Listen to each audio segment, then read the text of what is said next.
Before we dive in, I've got a quick question for you. Where are you watching from right now and what time is it?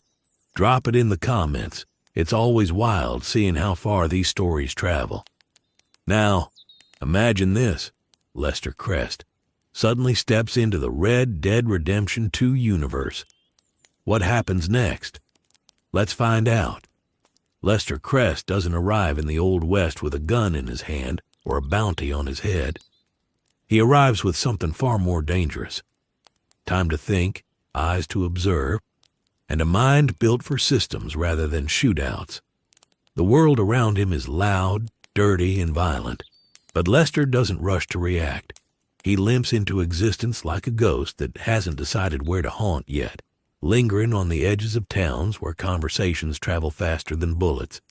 Valentine, Rhodes, St. Denis. Each place tells him a story, not through heroics, but through patterns. Who drinks alone? Who pays late? Who watches the door when the law walks in? In this world, everyone believes power comes from the barrel of a revolver. Lester knows better. Power lives in schedules, in ledgers, in the quiet panic behind polite smiles. He learns quickly that the West runs on delays. Delayed trains, delayed payments, delayed justice. He notices how information moves slower than violence, and how that gap is where men like him survive. While outlaws chase scores, Lester studies telegraph offices, shipping notices, and the rhythm of lawmen who pretend they're in control but are always one step behind. What truly fascinates him isn't the gangs. It's the infrastructure holding everything together, just barely well enough to function. Banks that trust paper more than people. Rail companies that assume their cargo will arrive because it always has. Law agencies stretched thin across a land too big to truly police. Lester doesn't see chaos here. He sees a machine with loose screws, and he's very good at loosening screws without anyone noticing who touched them. He keeps himself small, unremarkable. A man you'd forget 5 minutes after passing him on the street. He listens more than he speaks, asks questions that sound stupid on purpose, and lets others explain the world to him while revealing far more than they intend. By the time anyone realizes Lester Crest is in their town, he already knows who's lying, who's desperate, and who's moments away from making a mistake that can be exploited. And somewhere between the clatter of horse hooves and the hum of distant telegraph wires, Lester reaches a quiet conclusion. This world isn't ruled by legends. It's ruled by leverage. And if there's one thing Lester Crest has always understood better than anyone else, it's how to pull the right string at the right moment and make an entire system bend without ever showing his face. Once Lester understands that leverage is the true currency of this world, he begins mapping the West the way others map hunting trails or escape routes. Not with lines on paper, but with connections in his head. Who supplies whom? Which sheriff owes his position to which mayor? Which businessman smiles in public and sweats in private? Lester doesn't need allies yet. Allies are liabilities. What he needs first is invisibility. And the Old West, ironically, is very good at hiding people who don't announce themselves. He drifts between towns under forgettable names, staying just long enough to collect fragments. A complaint overheard at a barber shop. A drunk rail worker venting about altered schedules. A clerk mentioning how often records go missing in St. Denis. Each detail is meaningless on its own, but Lester has never worked in single pieces. He stacks them, aligns them, tests them quietly. He lets small things break on purpose just to see who panics first when they do. What surprises him most is how much trust people place in the idea of order. Out here, men believe the law is inevitable, that trains run because they're meant to, that money moves because someone important wills it so. Lester sees the cracks immediately. He watches entire towns hold their breath when a shipment is late or when a ledger doesn't balance. He learns that fear doesn't start with gunfire. It starts when routines fail. The Pinkertons catch his attention early, not because they're effective, but because they're predictable. They arrive confident, armed with authority and assumptions, convinced they understand the shape of crime in this world. Lester recognizes the type instantly. They hunt symptoms, not causes. Gangs, not systems. Faces, not flows of information. And that makes them manipulable.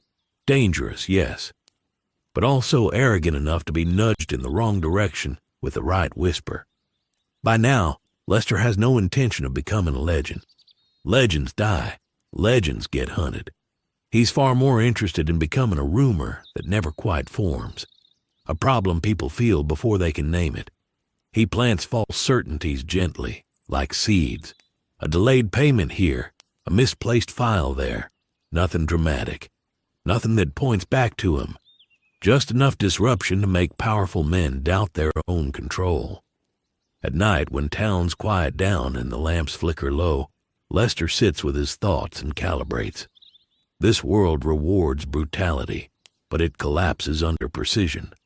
And precision has always been his advantage. He doesn't need to pull a trigger to change outcomes. He just needs to decide when something should fail, and who should be standing closest when it does. By the end of his first true stretch in the Red Dead Redemption 2 universe, Lester Crest is no longer just watching from the shadows. He's learning how deep those shadows go, and how easily the light can be bent to point anywhere he wants. The deeper Lester goes, the more the world begins to slow down for him. Not because it's calmer, but because he understands it now. Patterns replace noise. Motives replace myths. He stops seeing towns as places and starts seeing them as pressure points. Valentine is impulsive, always one bad night away from violence. Rhodes is rotten beneath politeness, old grudges masquerading as tradition. Saint Denis is the crown jewel, modern, ambitious, and utterly dependent on systems that pretend to be unbreakable. If this world has a heart, St. Denis is where it beats the loudest, and the most nervously.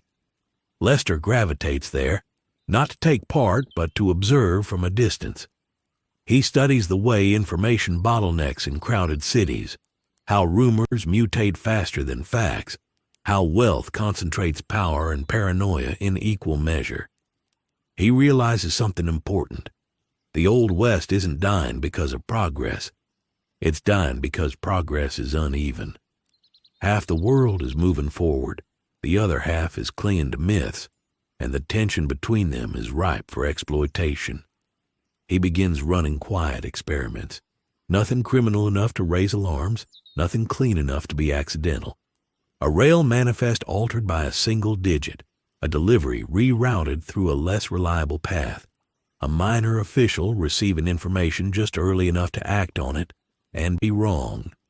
Each experiment teaches Lester how consequences ripple in this era, how long panic takes to travel, how fast blame settles, who gets protected when things go wrong, and who gets sacrificed. And through it all, Lester remains unassuming, a man with a limp and an awkward presence who people instinctively underestimate. They mistake his silence for weakness, his strange humor for nerves. That's fine. Lester has built entire careers on being dismissed. In a land obsessed with reputation and bravado, invisibility is a superpower. Occasionally he hears whispers of the Linde Gang. Their name drifts through conversations like a half-remembered song, romanticized by some, cursed by others. Lester doesn't chase them, not yet. He listens. He notes the contradictions. A gang that claims to hate civilization while constantly colliding with it. A leader who speaks of freedom but leaves chaos in his wake. To Lester, they aren't heroes or villains. They're a variable, a loud one. And loud variables tend to draw attention away from quieter forces at work. What truly anchors Lester in this world is a realization he didn't expect. The West doesn't just tolerate manipulation. It's built on it. Land stolen with paperwork. Fortunes made on rumors, laws written to favor whoever arrived first. This isn't a world that needs to be corrupted. It already is. All Lester has to do is understand its language and speak it fluently. By now, the shadows no longer feel like hiding places. They feel like vantage points. Lester Crest isn't surviving in the Red Dead Redemption 2 universe by adapting to its violence. He's surviving by refusing to play the game everyone else thinks they're in. And as the systems around him begin to strain in subtle, almost invisible ways, one truth becomes clear. The moment someone finally notices Lester Crest, the damage will already be done. By the time anyone might think to look for him, Lester has already repositioned himself. He understands something most men in this era never do. Attention is a liability. Every outlaw wants a reputation. Every lawman wants recognition. Every legend needs witnesses. Lester wants none of it. He wants distance. He wants deniability. He wants outcomes that feel inevitable rather than engineered. So he lets the world keep telling its own stories, even as he quietly edits the footnotes. He learns how long it takes for suspicion to form, and how easily it can be redirected. When something goes wrong, people don't ask what failed. They ask who. Lester makes sure there's always an easier answer than him. A greedy foreman, a careless clerk, a rival gang. He studies human behavior the way others study tracks in the mud, and he knows exactly which prints to leave behind and which to erase entirely. There are moments, brief ones, where the violence of the West presses close. A gunfight erupts outside a saloon. A man bleeds out in the street over an insult that should have meant nothing. Lester watches these moments with a kind of detached clarity. He doesn't romanticize them. He catalogs them. This world glorifies chaos, but it's chaos with rules. Emotional rules, predictable rules, and predictability is exploitable. At some point, Lester realizes he's no longer just learning how this world works. He's deciding how it will break. Not today, not tomorrow, but eventually. He identifies fault lines running beneath everything. The law stretched too thin, corporations growing too confident, outlaws mistaking noise for control. All it would take is the wrong push at the right time, and entire regions would start turning on themselves without ever knowing why. Still, he waits. Lester has always believed patience is the sharpest weapon of all. He doesn't rush to interfere with fate. He lets it wander closer on its own. Each passing week sharpens his understanding, refines his approach. He is no longer a visitor adapting to a strange land.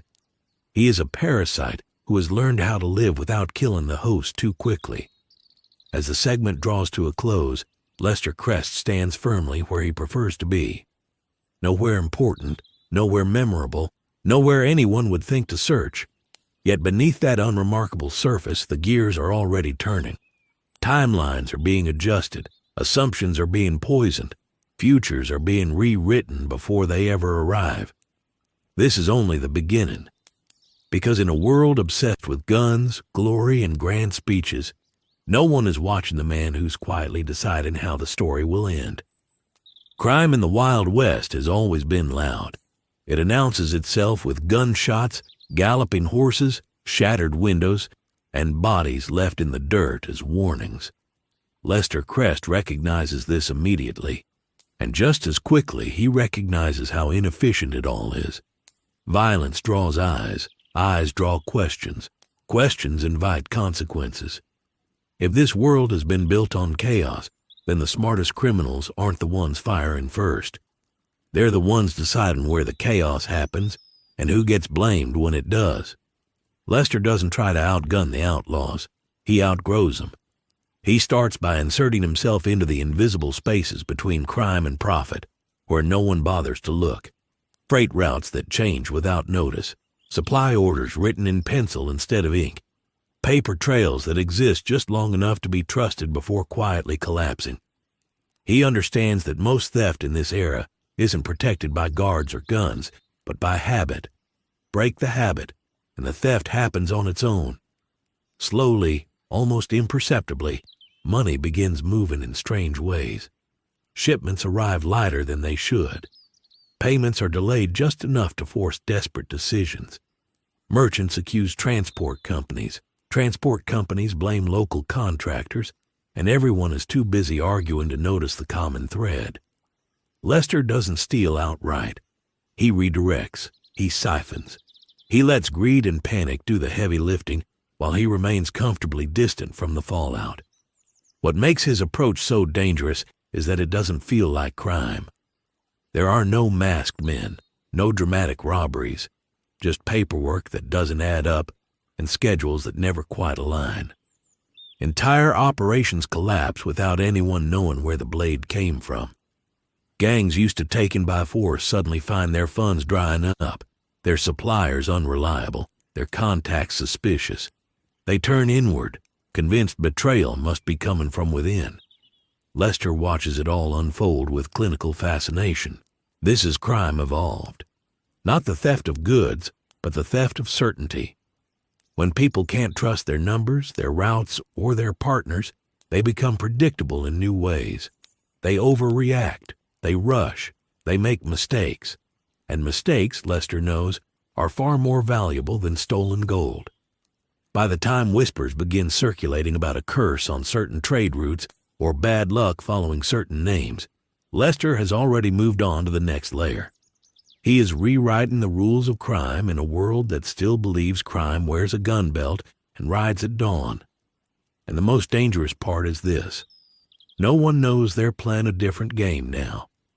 As the old methods start failing, Lester introduces something the West has never truly faced before: criminal operations that don't require criminals to know they're committing crimes. He manipulates incentives instead of threats. A rail foreman is offered a quiet bribe to optimize routes. A warehouse clerk is encouraged to round numbers to avoid scrutiny. A bookkeeper is nudged into correcting mistakes that were never mistakes at all. None of them feel like villains. They feel efficient, responsible even. And that's exactly the point. Lester understands that guilt is a brake. Remove it, and people move faster. He builds networks that don't know they're networks, chains of small compromises that look harmless on their own. No single person can see the whole picture, which means no one can confess to it either. When something finally goes wrong, there's no mastermind to point to, just a pile of reasonable decisions that somehow led to disaster. This shift hits traditional gangs the hardest. Men who built their reputations on fear suddenly find that fear isn't paying the bills anymore. Trains aren't worth robbing if they're already empty. Banks tighten security around money that's already been rerouted elsewhere. Jobs dry up, not because the law got smarter, but because the target stopped being obvious. Lester hasn't beaten these gangs, he's starved them. The law struggles to respond. Sheriffs know something is off, but their instincts betray them. They chase rumors of hidden gangs and phantom robbers, deploying deputies to places where violence used to happen. Meanwhile, the real damage is happening in offices, warehouses, and ledgers. Crime scenes without blood confuse men trained to look for bodies. Lester keeps his distance, watching how long it takes authority to adapt, longer than it should. The system was built to react, not to think. Reports pile up, conflicting and incomplete, each one technically accurate, but collectively useless. By the time patterns begin to emerge, the people involved have already been replaced, promoted, or disappeared into new roles. Money, once the loudest signal of success in the West, becomes strangely quiet. It still moves, but not in ways anyone can track. Fortunes shrink without explanation. Investments fail for reasons that don't quite make sense.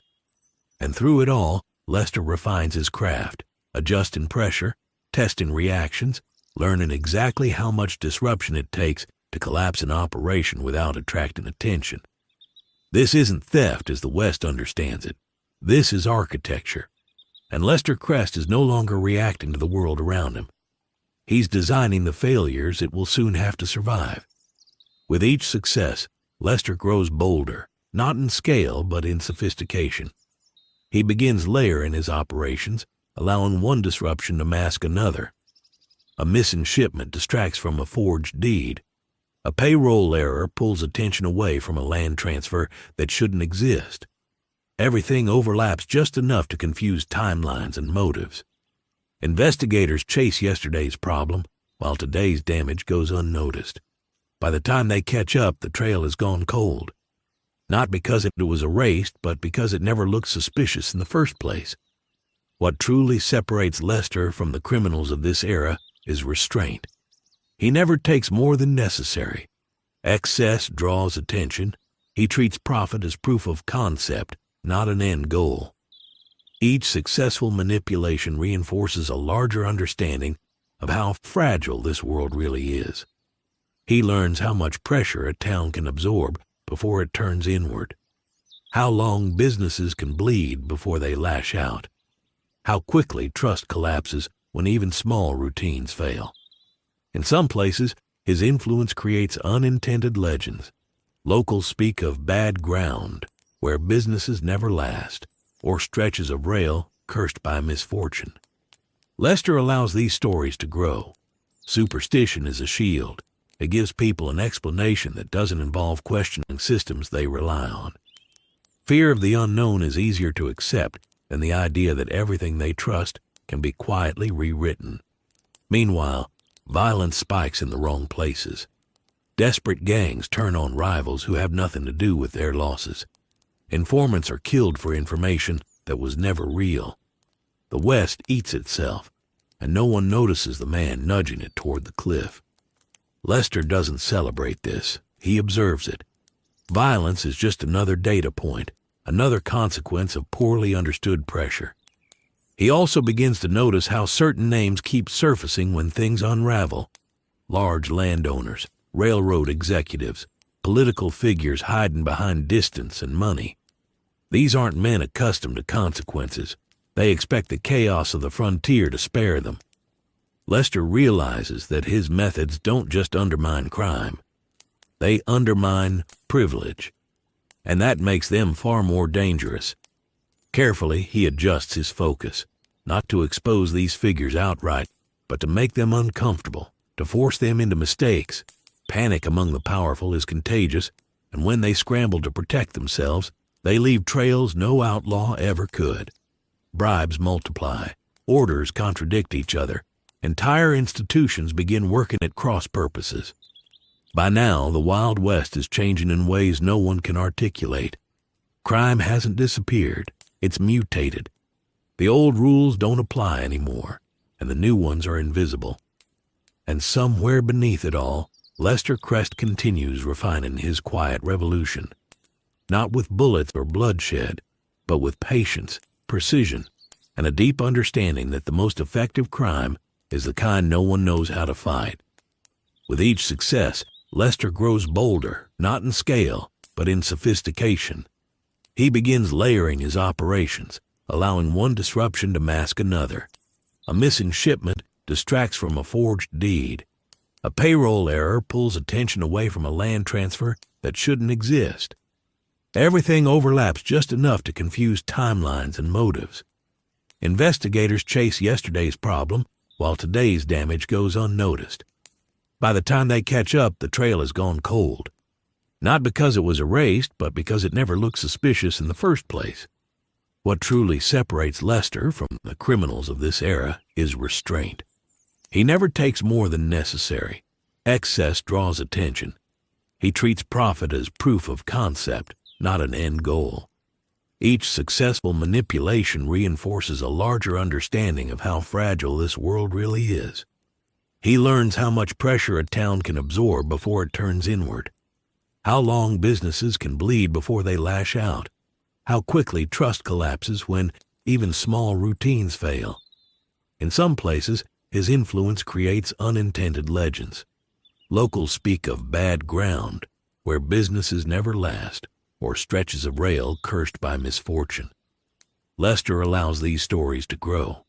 Superstition is a shield. It gives people an explanation that doesn't involve questioning systems they rely on. Fear of the unknown is easier to accept than the idea that everything they trust can be quietly rewritten. Meanwhile, violence spikes in the wrong places. Desperate gangs turn on rivals who have nothing to do with their losses. Informants are killed for information that was never real.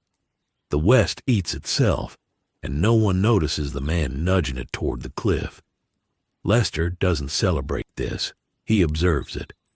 Violence is just another data point, another consequence of poorly understood pressure. He also begins to notice how certain names keep surfacing when things unravel. Large landowners, railroad executives, political figures hiding behind distance and money. These aren't men accustomed to consequences. They expect the chaos of the frontier to spare them. Lester realizes that his methods don't just undermine crime. They undermine privilege, and that makes them far more dangerous. Carefully, he adjusts his focus, not to expose these figures outright, but to make them uncomfortable, to force them into mistakes. Panic among the powerful is contagious, and when they scramble to protect themselves, they leave trails no outlaw ever could. Bribes multiply, orders contradict each other, entire institutions begin working at cross purposes. By now, the Wild West is changing in ways no one can articulate. Crime hasn't disappeared, it's mutated. The old rules don't apply anymore, and the new ones are invisible. And somewhere beneath it all, Lester Crest continues refining his quiet revolution. Not with bullets or bloodshed, but with patience, precision, and a deep understanding that the most effective crime is the kind no one knows how to fight. By the time the consequences begin reaching the highest levels, the West no longer recognizes the shape of its own problems. Governors receive reports that contradict each other. Investors pull funding from ventures that appear cursed rather than compromised. Rail companies quietly change leadership, hoping new faces will fix failures they don't understand. Lester watches these reactions with measured calm. This is the final stage of any successful operation, when those in charge stop asking why and start scrambling to survive. He takes special care never to collapse everything at once. Total failure invites investigation. Slow decay invites denial. Businesses don't fall overnight. They wither, shedding workers, cutting corners, blaming the frontier itself. Communities fracture under the strain. People argue over causes while the real mechanics remain untouched. Lester ensures the damage always feels local, isolated, explainable. Anything but coordinated. What makes this approach so devastating is its permanence. Guns can be taken away, gangs can be dismantled, but once trust in systems erodes, rebuilding it takes generations. Merchants double-check numbers, partners hesitate before committing, officials grow cautious to the point of paralysis. The West becomes quieter, slower, more anxious. Crime hasn't been defeated. It's been absorbed into everyday decision-making. Lester also understands when to step back. Influence, like pressure, needs release. He allows certain operations to recover just enough to convince people that stability has returned. Hope is useful. It encourages risk, and risk, when properly guided, creates new vulnerabilities. Every recovery plants the seeds for the next collapse. At no point does Lester see himself as a ruler of this world. He doesn't want control. Control demands visibility. He wants momentum. Systems moving in directions no one chose, outcomes no one can trace. By the end of this phase, he has proven something radical. The most powerful criminal in the Wild West doesn't need to rob a bank or derail a train. He just needs to understand how belief works. As Segment 2 closes, Lester Crest has successfully rewritten crime itself. The frontier still looks the same on the surface. Dust, horses, saloons, lawmen, but underneath, the rules have changed. Violence is no longer the engine. Information is. And somewhere in that shift, without fanfare or legend, the Old West crosses a line it can never uncross. Guided there by a man no one ever thought to fear. Lester Crest does not go looking for the Linde Gang. Men like Dutch have a way of finding trouble on their own, and Lester has learned that the most dangerous encounters are the ones that feel accidental. Their paths cross not through gunfire or grand introductions, but through necessity, a job that goes wrong, a train score that collapses under bad timing and worse information, a moment where Arthur Morgan realizes the law arrived not early, not late, but perfectly placed to force chaos. That kind of precision doesn't happen by chance. Lester inserts himself quietly as a solution rather than a presence. He appears when the gang needs answers more than bullets, not as a savior, not as a member, but as a man who seems to know why things failed when no one else does. He offers explanations that sound mundane enough to be believable, yet sharp enough to command attention. Arthur listens. Hosea listens. Dutch listens too, though for different reasons. Dutch sees intelligence and potential usefulness. Arthur sees something colder, a mind that doesn't flinch at consequences. Lester never contradicts Dutch directly. He lets him talk, lets him perform, lets him outline grand visions of freedom and loyalty while quietly cataloging the gaps between words and reality. Lester has spent his life around men who mistake confidence for competence. Dutch fits the pattern almost too cleanly. What makes Lester dangerous here is that he doesn't challenge the gang's identity. He reinforces it just enough to guide it. He feeds them information selectively, never lies outright, just frames truths in ways that encourage risk. A bank that looks weaker than it is. A patrol route that feels predictable. Each nudge is small, plausible, deniable. When things go wrong, it looks like fate, or bad luck, or the world conspiring against them. Exactly the narrative Dutch already believes. Arthur feels the tension first. He notices Lester never seems surprised, never panics, never scrambles. When plans unravel, Lester is already thinking about what comes next, not who's to blame. There's no romance in his thinking, no attachment to the idea of the gang as a family. To him, they are a force of nature, useful precisely because they draw attention, because they make noise, because everyone is already watching them, instead of the quieter manipulations happening underneath. And that's when Lester understands their true value. The Linde Gang doesn't need direction. It needs a mirror, someone who can reflect its worst instincts back at it without ever being accused of betrayal. Someone who can stand just outside the circle and still influence the center. As Lester settles into this role, the balance of the gang begins to shift in subtle ways. And the consequences of that shift have only just begun to surface. Lester quickly identifies the weak points within the gang, not through judgment, but through observation. He notices how Dutch thrives on speeches that stir loyalty but mask recklessness, how Hosea tempers plans with cautious wisdom, and how Arthur constantly carries the weight of responsibility while trying to reconcile loyalty with morality. Lester doesn't interfere directly. He doesn't give orders or take sides. Instead, he provides just enough clarity to accelerate outcomes that were already inevitable. A subtle correction here, a small nudge there, and the gang moves faster than it would have under its own chaotic momentum. He begins to feed Dutch information that seems helpful, but is carefully designed to expose cracks in judgment. A patrol route that appears unguarded, a score that seems low risk, a shipment that looks easy to intercept. Dutch's desire to assert control over every situation leads him to act without considering long-term consequences, and Lester quietly catalogs the resulting chaos. He doesn't need to punish or manipulate directly. The gang's own hubris and impulsiveness do it for him. Lester is merely the observer, an occasional catalyst, guiding patterns rather than dictating them. Arthur grows uneasy. He senses that Lester operates differently from anyone else they've ever encountered. There's a calm intelligence in him that never wavers, a certainty that Arthur cannot parse. When things go wrong, Lester doesn't panic, doesn't argue, doesn't blame. He simply adjusts. Arthur notices this, and it unnerves him. This isn't a man shaped by the law, by emotion, or by loyalty. This is a man who sees the world in systems and outcomes, and the gang is just another set of variables in his calculations.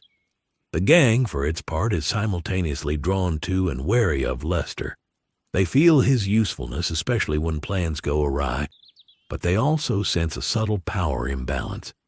He never takes credit, never seeks approval, yet his presence changes how decisions are made. Dutch doesn't fully trust him, but he can't afford to dismiss him either. Arthur respects him, perhaps more than he wants to admit, but there is a caution that runs deep. This is not a man to be underestimated, and even their closest bonds offer no protection from his influence. What Lester achieves is remarkable. He inserts himself into the gang without disrupting its identity. He becomes an invisible hand, guiding outcomes and shaping events without ever raising suspicion. He doesn't take over, doesn't lead, doesn't demand. He merely exists as a point of clarity and precision in a world of passion and chaos. And the gang, unknowingly, begins to move in ways that serve his broader understanding of the Red Dead world, laying the groundwork for consequences that will only reveal themselves later. Lester's influence on the Linde Gang grows more subtle and insidious as time passes. He never interferes with the bonds that hold them together. Loyalty, friendship, and obsession with Dutch's vision remain intact. Instead, he works through gaps, through the blind spots that the gang cannot see in themselves. When a plan seems too ambitious, he offers minor adjustments that Dutch interprets as clever advice. When Arthur hesitates, Lester provides just enough information to give confidence or to ensure missteps appear inevitable. Every intervention is carefully measured, each one reinforcing the idea that the gang is acting on its own instincts while he quietly shapes the trajectory of their choices. He notices patterns of impulsiveness in Dutch that repeat like clockwork. Overconfidence leads to high-risk decisions. Idealism leads to overlooking simple details. Pride leads to underestimating consequences. Lester doesn't scold, doesn't lecture, and certainly doesn't challenge authority directly. Instead, he manipulates the environment so that Dutch's natural tendencies produce the outcomes Lester predicts. If the law arrives too quickly or a heist goes awry, it is never Lester's hand that is visible. It is the gang's own flaws, magnified and accelerated. Arthur becomes increasingly aware of Lester's precision. There is no chaos in his presence.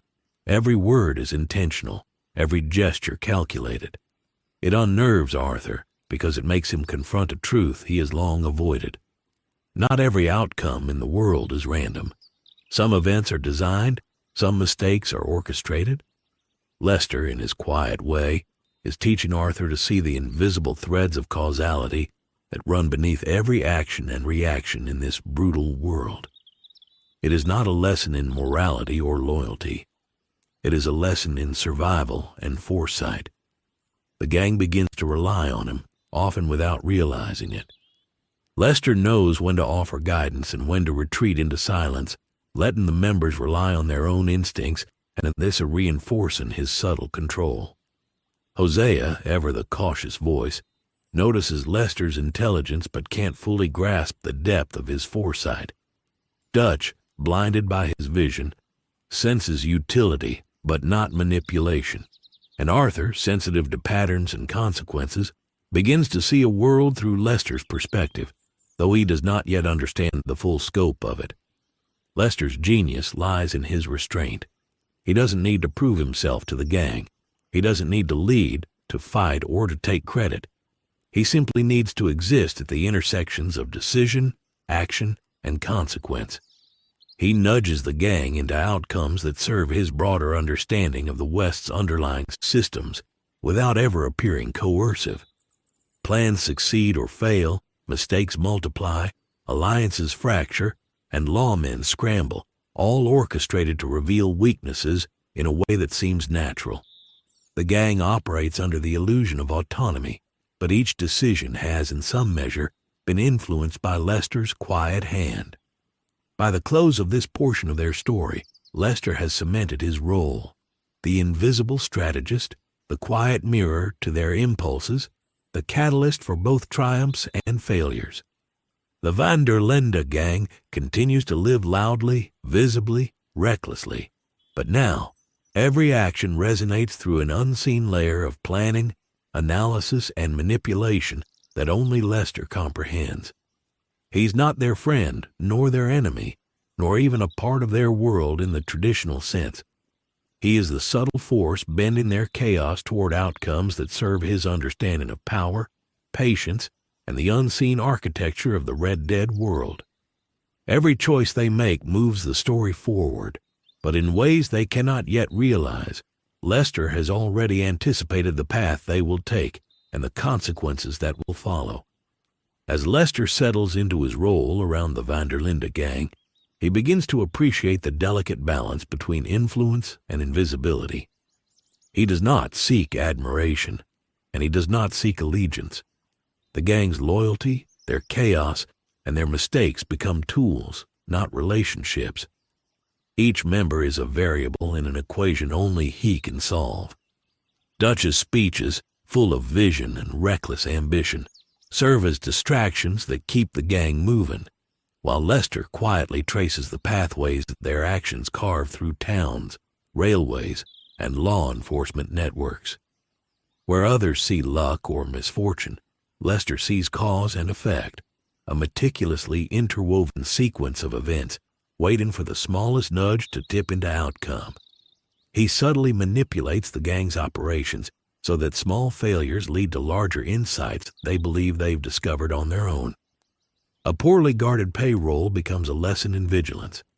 A delayed shipment becomes a test of strategy. The gang interprets these events as challenges, as opportunities to prove themselves or correct mistakes. Lester, however, is always 2 or 3 steps ahead. Each lesson consolidates his control over the flow of information and outcomes without ever breaking the illusion of autonomy. The gang remains loud and heroic in its own mythology, but beneath the surface, the rhythm of their world has been altered by a mind that thrives on patience and foresight.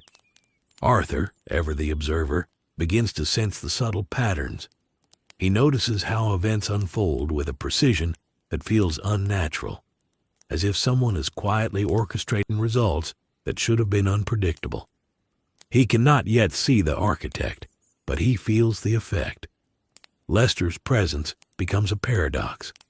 A man who seems almost invisible, yet whose influence is undeniable. Arthur begins to question his assumptions, realizing that instinct and brute force are no longer sufficient to navigate the dangers of the West. There is a new game being played, and the rules are invisible. Dutch, meanwhile, remains blissfully unaware, though he senses utility in Lester's calm and intellect. Hosea, with his own caution and wisdom, notices that Lester's advice rarely leads to disaster, yet he cannot pinpoint why. The gang interprets Lester's insight as clever observation, never considering the breadth of foresight and manipulation at work. Lester has learned the art of guiding without touching, of directing outcomes without leaving fingerprints. He does not lead the gang. He shapes the currents they unknowingly ride, and the results appear as chance, coincidence, or fate. The genius of Lester's strategy lies in subtlety and restraint. He does not force the gang to act against itself. He does not confront Dutch or challenge authority openly. He simply positions facts, patterns, and suggestions so that the gang's own impulses carry them down paths that align with his understanding of the larger world. Each success reinforces the gang's perception of their autonomy, while in reality, Lester has quietly rewritten the probabilities around them. He is the invisible hand moving events without interference, the silent architect of a narrative that seems organic, chaotic, and entirely theirs.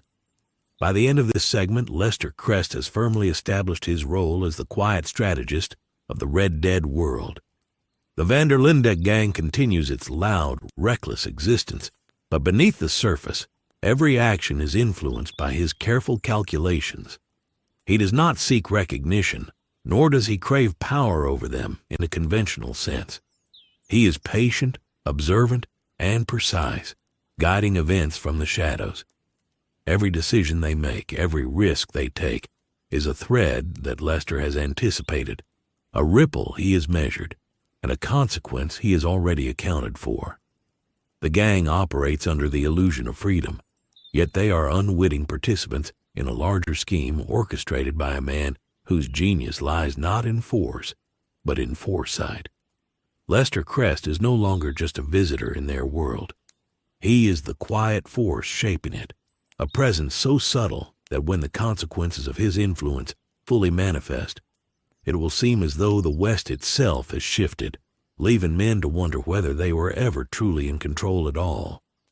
Lester Crest doesn't fear the Pinkertons. Most men in the West tremble at the mention of their name, imagining a force armed with relentless lawmen, boundless authority, and an unyielding desire to capture outlaws at any cost. Lester sees something different: predictable systems, ego-driven decisions, and an over-reliance on conventional methods. Where others see unstoppable hunters, he sees players following patterns that can be anticipated, nudged, and exploited.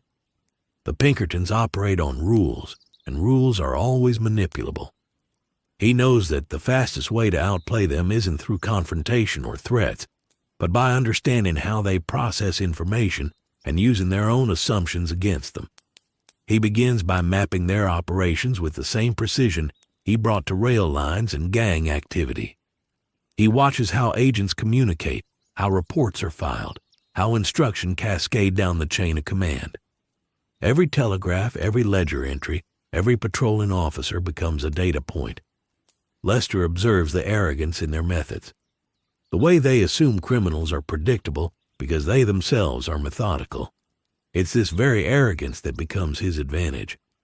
If the Pinkertons believe the world works the way they expect, Lester can create a version of the world that appears to confirm their expectations while quietly bending outcomes in his favor. The first stage of his strategy is subtle disorientation. He introduces false reports, seemingly minor mistakes, and conflicting accounts that force agents to question the reliability of their own intelligence. A stolen ledger that appears legitimate but contains errors. A telegraph message that arrives late, confusing the timeline of a supposed robbery. A witness statement that contradicts itself in ways that are technically accurate but strategically misleading. By exploiting the Pinkertons' need for clarity and order, Lester ensures they are constantly chasing shadows. Their energy is spent correcting what seems broken, while the real manipulation proceeds unnoticed. He also understands human behavior in high-pressure environments. The Pinkertons rely not just on process, but on ego and hierarchy. He targets both. Officers are fed information that appeals to ambition, encouraging overreach. Agents are placed in situations where their natural instincts to assert authority lead them into traps of their own making. By orchestrating patterns of small failures, Lester forces them to act hastily, overreact, and miscommunicate. Each misstep compounds the next, creating a cascade of confusion that never directly implicates him. He doesn't need to be present in every scenario. The Pinkertons' own habits, assumptions, and internal politics do the work for him. Meanwhile, Lester maintains his invisibility.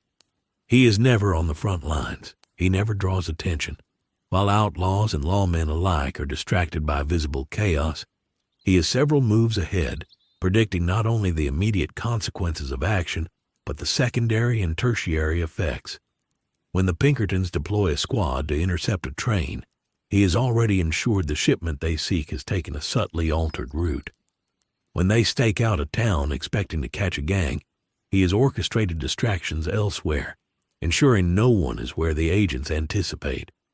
The world bends without breaking, and the Pinkertons are left believing they are the hunters, never realizing they have been led along a path of Lester's design. Lester's manipulations are not limited to action in the field. He also preys on internal communication. Memos arrive contradictory, orders overlap, and priorities shift in ways that seem accidental, but are meticulously planned.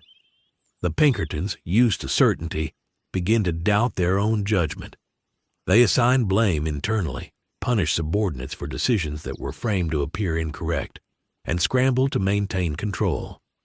Each error reinforces Lester's understanding of their system, giving him more insight to exploit in future maneuvers. In effect, he has turned the Pinkertons into a self-correcting mechanism of distraction, each agent unwittingly contributing to the chaos he cultivates. Lester's genius is patience. He does not rush confrontations or force events to happen. He creates a slow, inevitable unraveling. By the time law enforcement begins to realize patterns in the mistakes and miscommunications, it is too late to respond effectively. Each error, each misstep, and each misdirection compounds, creating a web of confusion from which the Pinkertons cannot easily recover. And because Lester leaves no trace, there is no target to pursue. He has redefined engagement with law enforcement, turning what was once a dangerous, reactive force into a predictable, manipulable system that operates under his quiet influence without ever knowing it. Lester doesn't stop at creating confusion. He begins to anticipate the Pinkertons' reactions to the chaos he has sown. Every movement, every decision, every assumption they make becomes another variable in his calculations. He studies how they respond to failure, how they escalate pressure, and how they assign blame. He notices which agents act impulsively when under stress and which rely too heavily on procedure. By understanding their psychology as thoroughly as their operations, Lester can predict not only where they will go, but how they will get there. He knows exactly which errors will be committed and when they will occur, long before anyone else in the West can see them coming. One of Lester's most effective tactics is to exploit their reliance on hierarchy. He plants subtle conflicts, encouraging ambitious agents to challenge their superiors or overstep authority. A message sent too late, a report filed ambiguously, a lead that seems critical but is actually irrelevant. All of these provoke reactions that destabilize the organization from within. Instead of facing the gangs or real criminals, the Pinkertons increasingly find themselves consumed by internal discord. Disagreement replaces action. Ego replaces focus. Each small fissure grows, and Lester watches as the entire force begins to crumble under its own weight, perfectly on cue. At the same time, Lester understands that perception is just as important as reality. He manipulates the Pinkertons' expectations so that they are constantly chasing mirages. A gang appearing in one location is actually elsewhere. A shipment seemingly vulnerable is already secure. A trail that looks obvious has been carefully redrawn. They believe they are making logical decisions, following leads and anticipating criminal behavior, yet they are moving exactly as Lester predicted. He has essentially turned them into instruments of his design, playing out their roles in a narrative they cannot comprehend. Lester also uses misinformation to control timing and placement. When the Pinkertons arrive too early, they find nothing and suspect failure. When they arrive too late, the consequences are already unfolding, leaving them frustrated and reactive. He times events so that they are always off balance, perpetually behind, and constantly questioning their own competence. Every patrol, every stakeout, every dispatch becomes a test of their assumptions, and they fail every time. By doing so, Lester ensures that the Pinkertons are never able to anticipate outcomes, keeping the advantage firmly in his hands. Perhaps most importantly, Lester ensures that none of his actions can be traced back to him. Unlike the gangs he manipulates, he leaves no physical evidence, no witnesses, and no paper trail that directly implicates him. Every move is hidden in plain sight. Every misdirection looks organic. The Pinkertons can pursue, investigate, interrogate, and strategize endlessly, yet they will never locate the source of the failures that plague them. By remaining unseen and unfettered, Lester converts their most feared law enforcement force into an instrument of distraction, giving himself freedom to operate across the West with impunity while they chase illusions and shadows. Lester Crest's mastery over the Pinkertons becomes increasingly sophisticated as he begins to exploit not only their procedures, but their assumptions about the world. He knows that agents are trained to expect criminals to act with urgency and visibility, to follow predictable patterns, and to leave trails that can be traced. Lester inverts all of these expectations. Crimes, diversions, and disruptions occur quietly, almost imperceptibly. and yet they generate maximum effect. By creating small anomalies that appear accidental, he teaches the Pinkertons to misread the world, to assign importance to irrelevant details, and to ignore the real vectors of influence he is orchestrating behind the scenes. He studies their reports, their telegrams, their dispatches, and even their mannerisms. Each agent, each clerk, each official contributes unknowingly to his broader map of control. Lester predicts who will make mistakes under pressure, who will overlook critical information, and who will escalate a minor incident into a crisis that distracts the organization from real threats. His influence is cumulative. Each minor misdirection feeds into a larger framework of confusion that ultimately paralyzes the Pinkertons without a single confrontation. They become instruments of their own failure, and Lester is the unseen hand guiding their errors. Lester also understands the importance of time and strategic manipulation. He doesn't rush the Pinkertons, nor does he force immediate consequences. Instead, he calibrates the pace of events to stretch their capacity for attention and decision-making.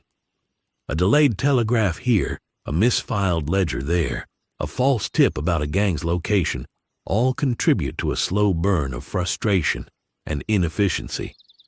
Agents arrive late, resources are misallocated, and the natural impatience of men in power accelerates mistakes.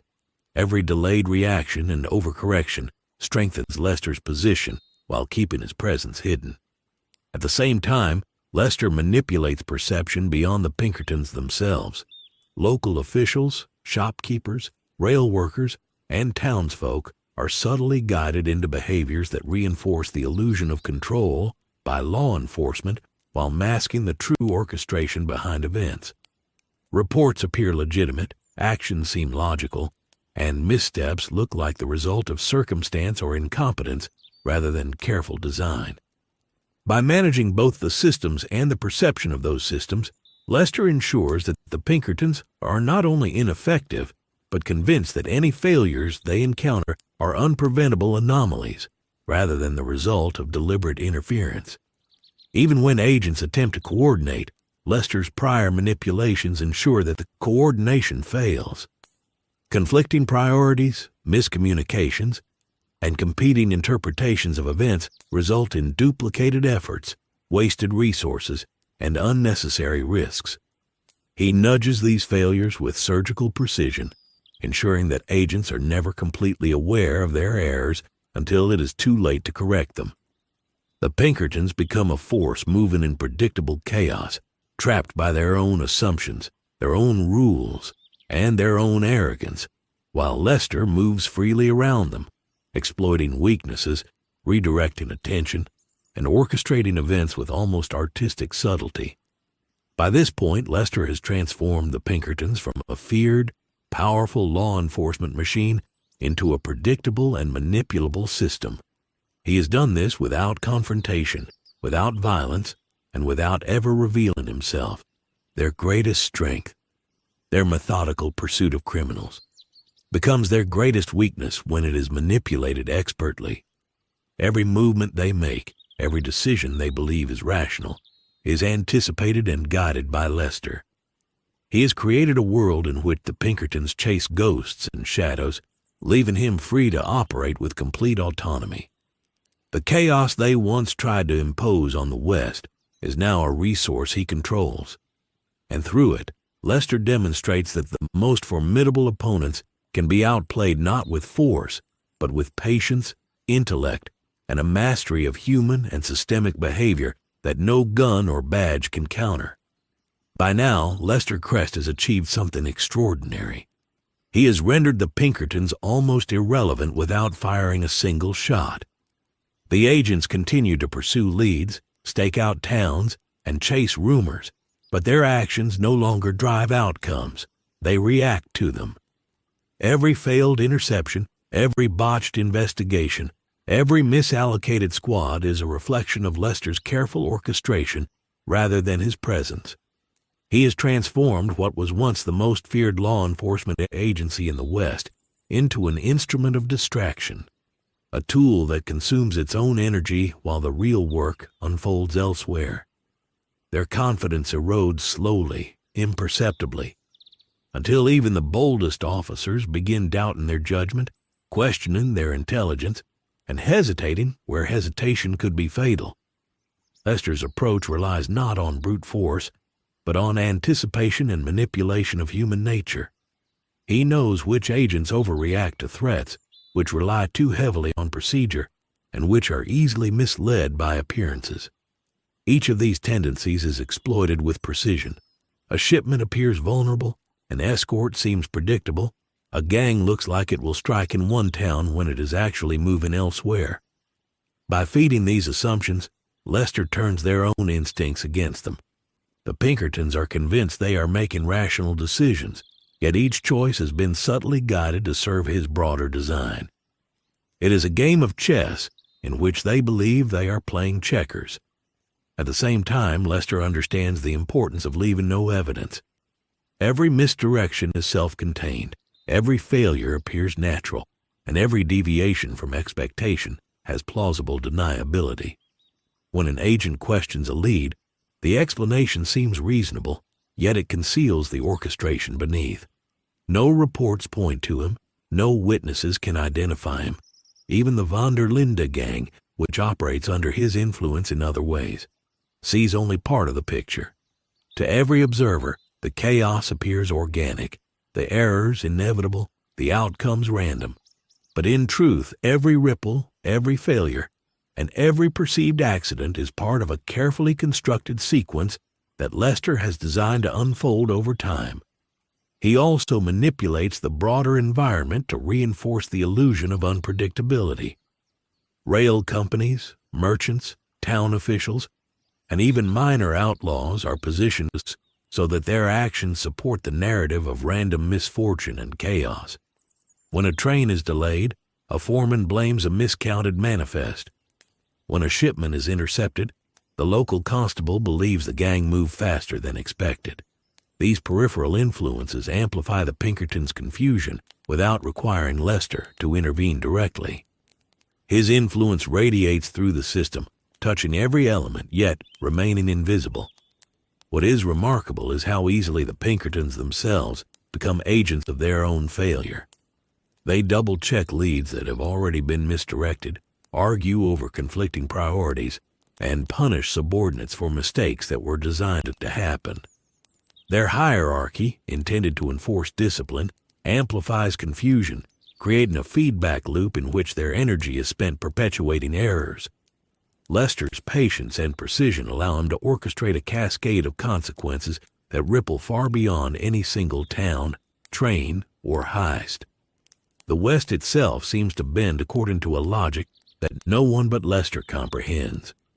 By the close of this segment, Lester Crest has demonstrated a mastery of strategy, psychology, and systemic manipulation that few could even recognize, let alone counter. The Pinkertons, once symbols of relentless pursuit and authority, are operating at a disadvantage they do not understand, chasing shadows and illusions while Lester moves freely across the frontier. His victory is invisible, absolute, and irreversible. He has redefined the rules of engagement in the Red Dead universe. Power no longer resides solely in guns or numbers, but in intellect, patience, and the ability to predict and manipulate human behavior and systems. Lester does not seek notoriety, confrontation, or personal glory. He seeks outcomes, and he achieves them with a calm precision that leaves the entire West wondering how chaos can exist without an identifiable source. In Outplaying the Pinkertons, Lester has proven that the most formidable threats can be neutralized not through force, but through foresight, subtlety, and a deep understanding of the mechanics that govern the world around him.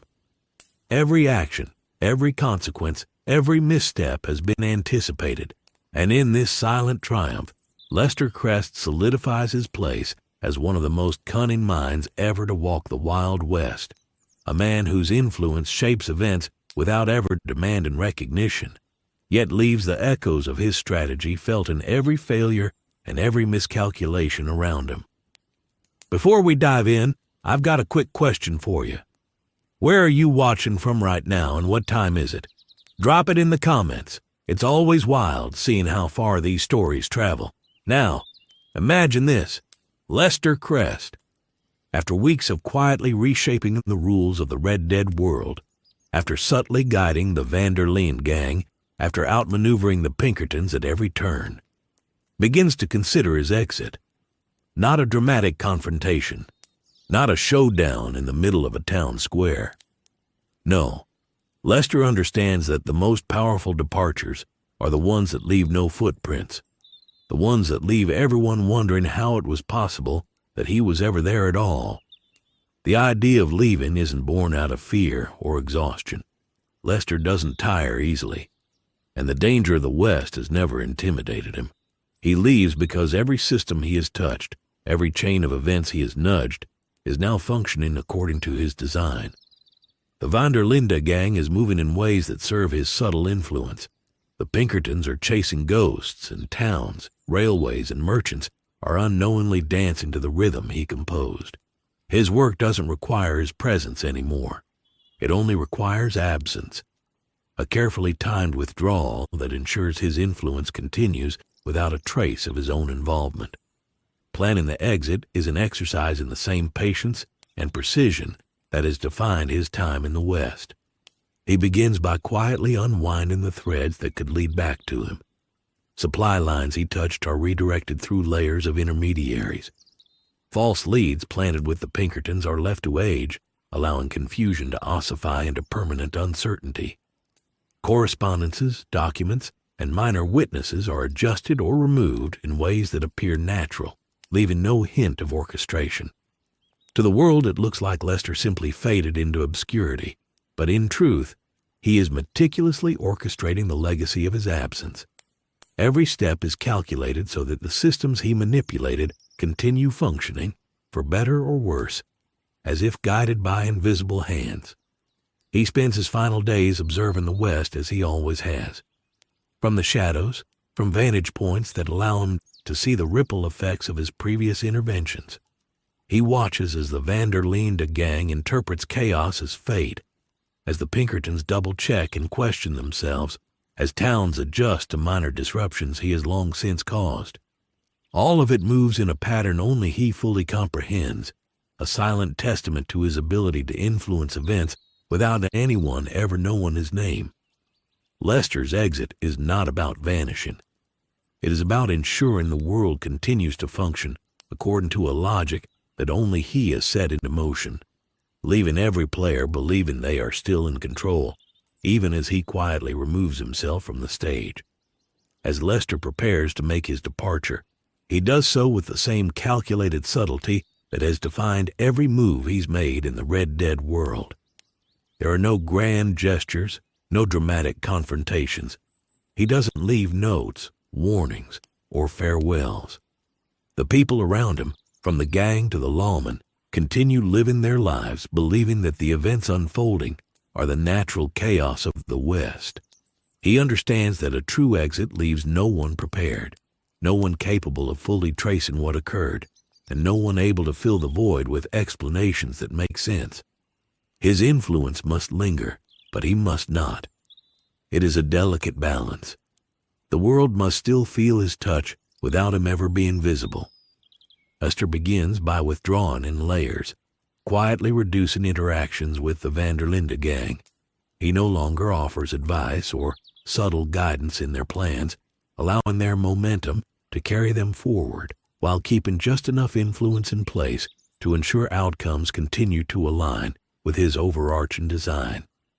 Dutch, Arthur, and Hosea continue to interpret the outcomes of their actions as coincidence, luck, or divine miscalculation, never realizing that the invisible hand shaping events has already begun to retreat. The Pinkertons, meanwhile, remain confounded by failed investigations, contradictory reports, and misaligned priorities, unaware that the manipulations they are chasing were designed to endure long after Lester is gone. He also begins removing himself from the web of systems he touched. Supply chains, communications, and local networks are slowly untangled. Shifts in shipments, misleading notes, and minor errors are left in place to maintain the illusion of continued chaos. But each is carefully arranged so that no trail leads back to him. Witnesses who once noticed inconsistencies now see patterns that appear natural. Businesses and townspeople continue to act based on prior interventions, reinforcing the illusion that the chaos around them is self-generated. Every misstep, every delayed response, and every mistaken assumption strengthens the perception that Lester was never central to these events, even as the effects of his actions continue to ripple outward. He observes these final stages with quiet satisfaction, noting how every player in the Red Dead world, the gang, the lawmen, the townsfolk, even rival outlaws, interprets the outcomes in ways that reinforce their own biases and assumptions. Arthur struggles to reconcile what he sees with what he knows. Dutch continues his grandiose plans with undiminished confidence, and the Pinkertons remain distracted, chasing shadows that are no longer relevant.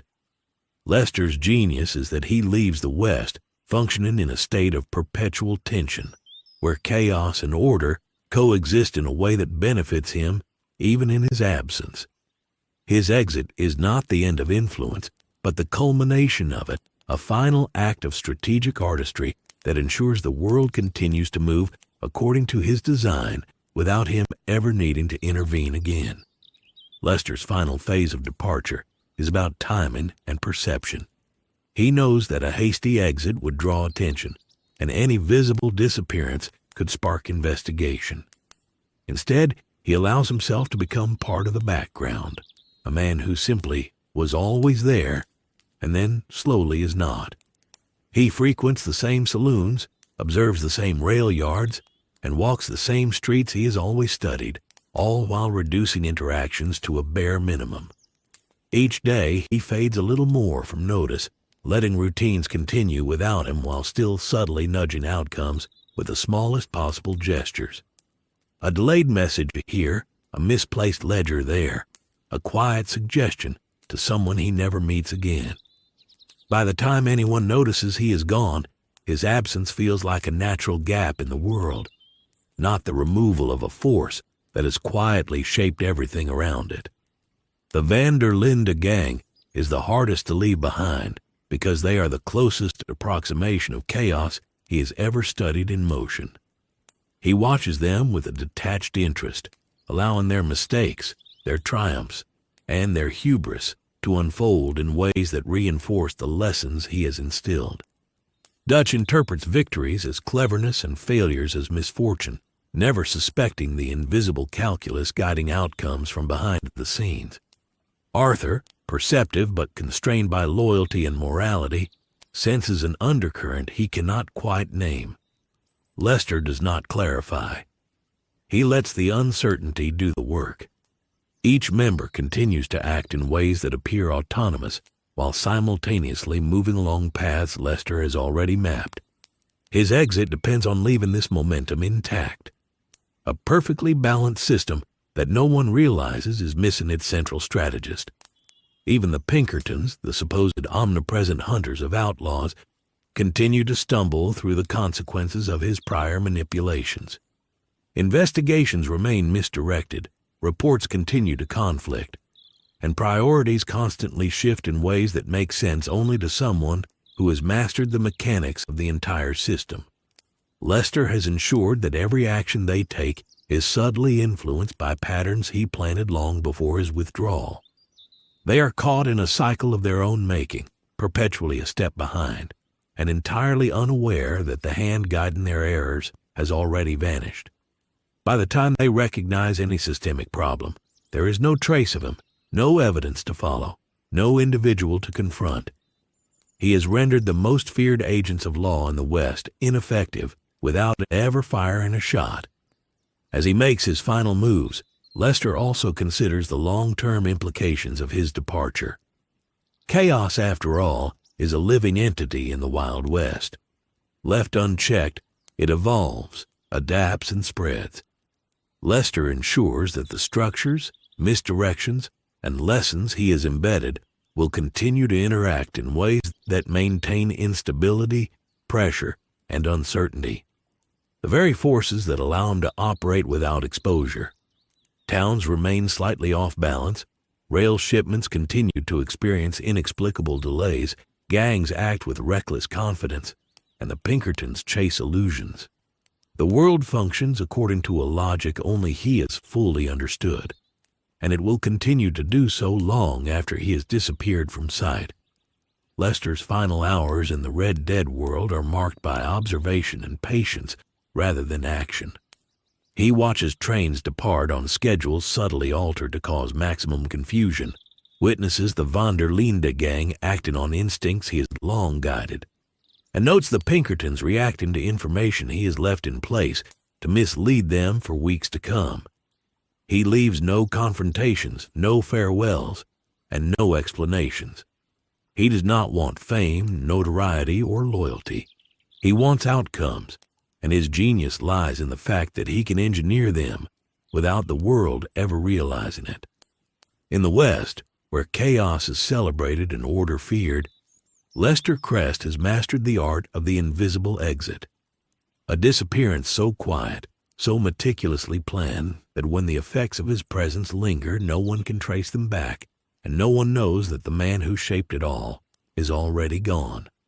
As Lester Crest fades into the background of the Red Dead world, he leaves behind more than just confusion or misdirection.